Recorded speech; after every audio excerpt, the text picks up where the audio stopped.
If there's a bright center to the universe, you're on the planet that's farthest from it. Hello, everyone, and welcome to the Tiltingground Untitled Notre Dame USC football podcast. I'm Michael Muto, and I'm here with Greg Falon. Hi, Greg. Hey, Michael. That was a little Star Wars quote for the people because it's big Star Wars weekend. It's all the rage. And that's kind of how I feel about USC right now.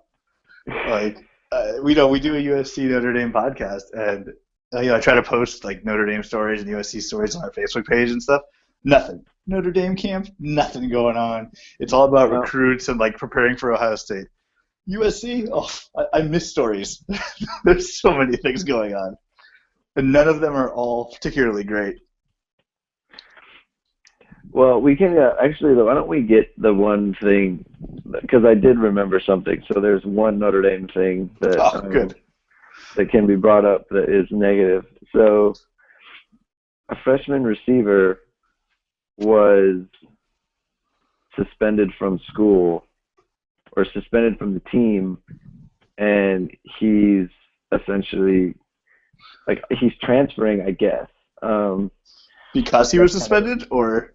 I don't know. It's kind of hard. Like, when the news kind of broke, it was like Jalen Guyton suspended from team, time at Notre Dame likely over.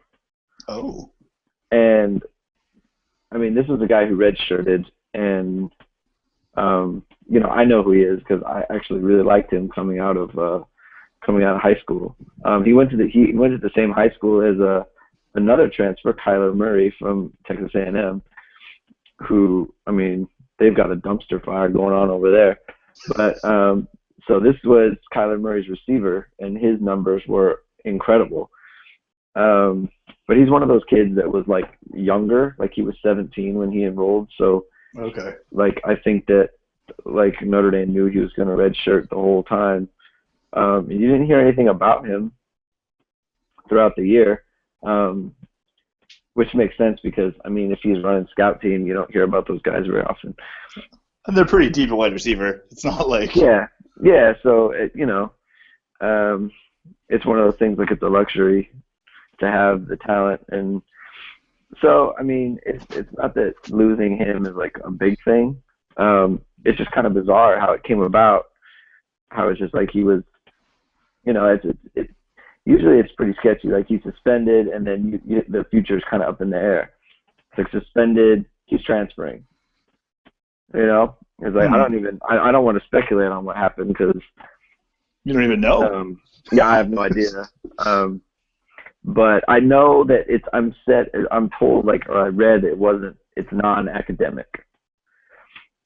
So it's not an academic thing. He didn't flunk a class or he didn't do anything. So who knows? I know he wasn't allowed to go to the banquet, so that's kind of bad.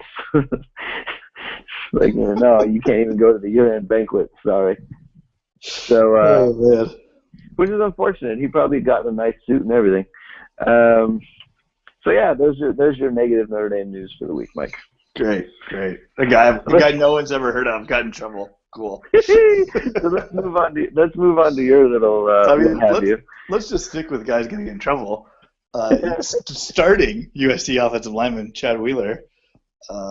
I don't think it's allegedly, so I don't think I have to say that. He had an altercation with the police and is now under psychiatric evaluation. Okay. I don't know what that last part means. Actually, I barely know what the first part means. So that's not good.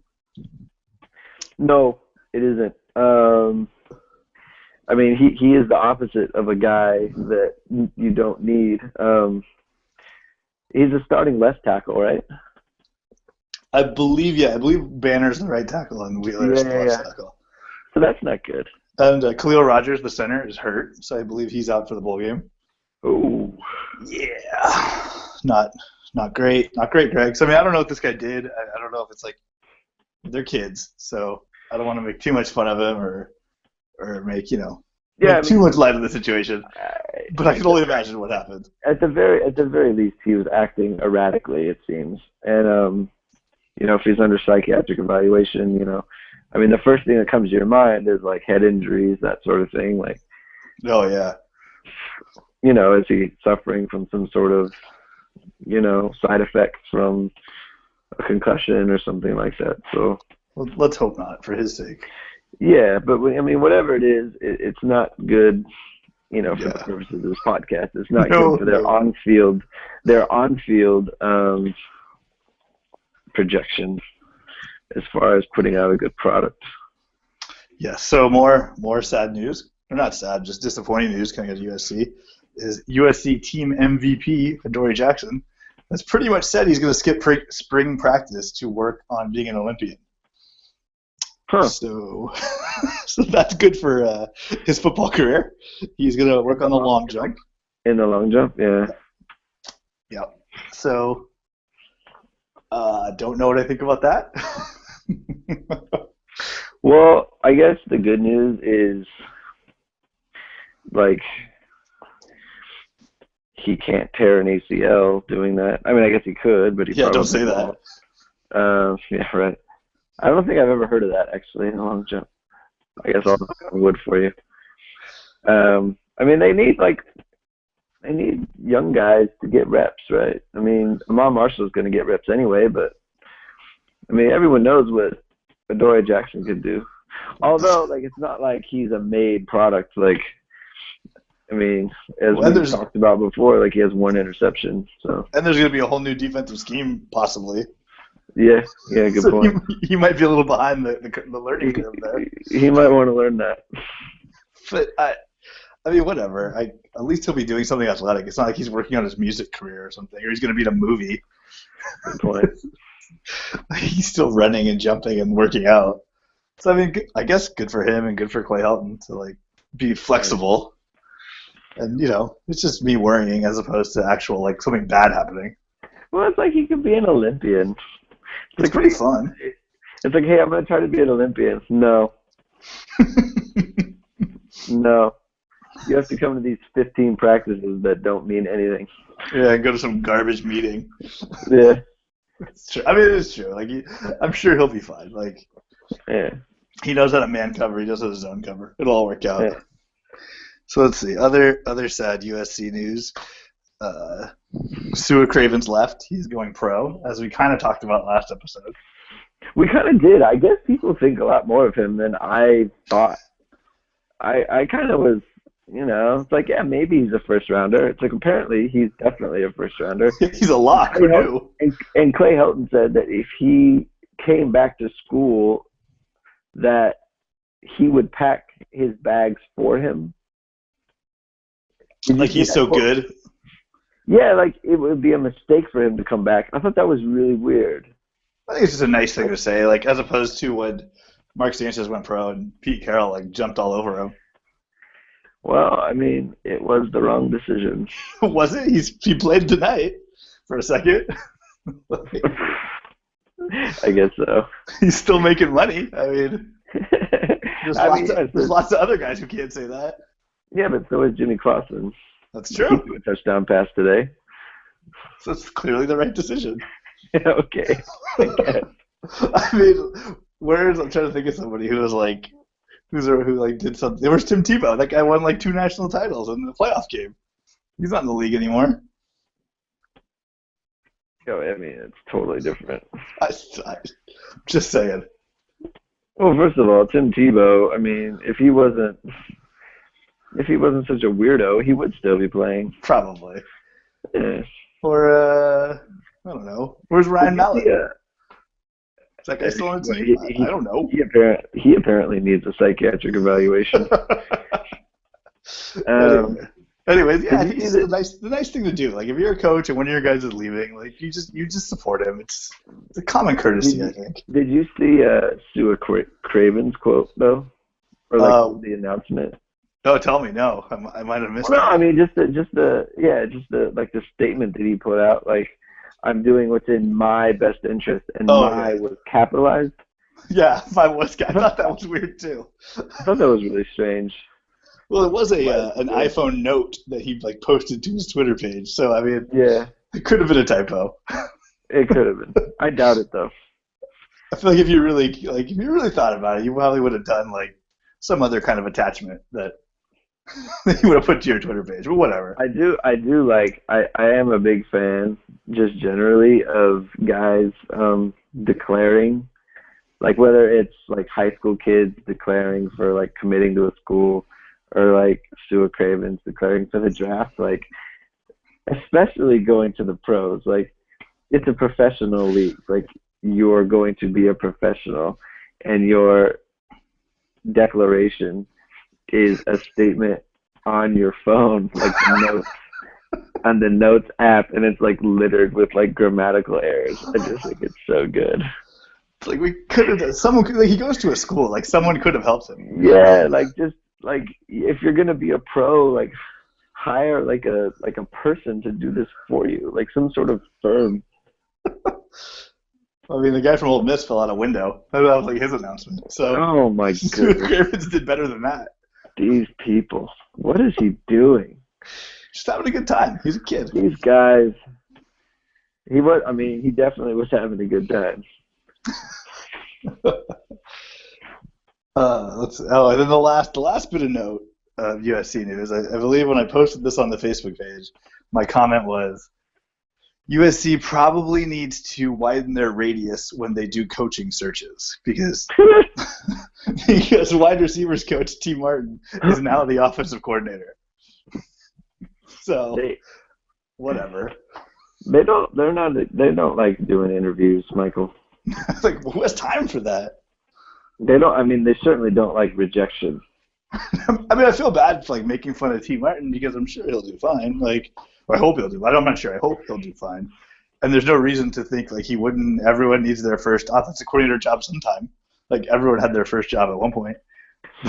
But it's just weird. It's like, oh, okay, the coach got picked because he already was the coach, and the offensive coordinator got picked because he already was a coordinator.